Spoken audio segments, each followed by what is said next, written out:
அண்மை செய்தியை பார்த்து கொண்டிருக்கிறோம்.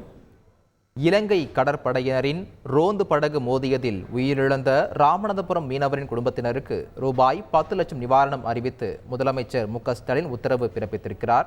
இது பற்றிய மேலும் விவரங்களை வழங்குவதற்காக எமது செய்தியாளர் பாஸ்கர் இணைப்பில் இருக்கிறார். பாஸ்கர், வணக்கம். இறந்த மீனவர் மற்றும் முதலமைச்சர் மு.க.ஸ்டாலின் அளித்த உத்தரவு பற்றிய முழு விவரங்களை பதிவு பண்ணுங்க.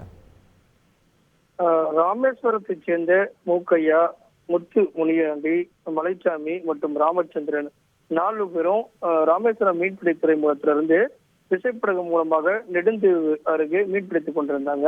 இப்போது இலங்கை கடற்படையினுடைய ரோந்து படகு மோதியதுல மீன்பிடி விசைப்படகு சேதமடைந்தது, நீரில் மூழ்கியது. மலைச்சாமி கடலில் மூழ்கி உயிரிழந்தார். அந்த விசைப்படகுல சென்ற 2 பேரை இலங்கை கடற்படையினர் அழைத்து சென்றிருக்காங்க. மற்ற ஒரு மீனவர்கள் தேடப்பட்டு வருகிறாரு. தமிழக அரசு தொடர்ந்து பலமுறை கடிதம் எழுதியும் மத்திய அரசு நடவடிக்கை எடுத்ததன் காரணமாக இது போன்ற சம்பவங்கள் நடைபெறுவதாகவும், தமிழக மீனவர்கள் தொடர்ந்து கைது செய்யப்படுவதும், இது போன்ற விலை மதிப்பில்லாத உயிர்களும் இலக்க நேரிடுகிறது. இந்த சம்பவத்தை மத்திய அரசிடமும் தமிழக அரசு தக்க முறையில் எடுத்து செல்லும் என்று தமிழக முதலமைச்சர் குறிப்பிட்டிருக்காரு. இந்த சம்பவத்தில் உயிரிழந்த மலைச்சாமியினர் குடும்பத்தினருக்கு ஆழ்ந்த இரங்கலை தெரிவிக்கக்கூடிய தமிழக முதலமைச்சர் அவருடைய குடும்பத்தினருக்கு 10 லட்சம் ரூபாய் முதலமைச்சருக்கு பொது நிவாரண நிதியிலிருந்து வழங்க உத்தரவிட்டுள்ளார். விரிவான விவரங்களை வழங்கியதற்கு நன்றி பாஸ்கர்.